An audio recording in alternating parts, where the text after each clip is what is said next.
مفتی سیف اللہ حقانی ابھی ان کا انتقال ہو گیا۔ ناظرین، یہ جامعہ حقانیہ کوڑا خٹک کے استاد تھے، بہت بڑے مولوی تھے، ہزاروں طالب علموں کو حدیث کا سبق دیتے تھے، لیکن اس بزرگ کا انتقال ابھی ہوا ہے۔ ناظرین، یہ کئی عرصے سے ہسپتال کے اندر علاج ان کا جاری تھا، لیکن کیونکہ ان کی زندگی کا ابھی ٹائم ختم ہو گیا، آخری لمحے تھے ان کے، اور یہ اللہ کے ذکر فکر میں مشغول تھے۔ اتنے بڑے بزرگ کا چلے جانا ایک بہت بڑا صدمہ اور بہت بڑا خلا ہے جو مدتوں پر نہیں ہو سکے گا۔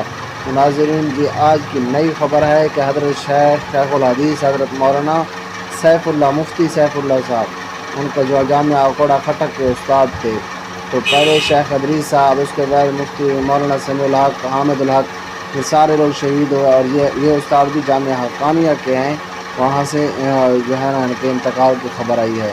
دعا کرتے ہیں اللہ پاک حضرت کو جنت میں جگہ عطا فرمائے۔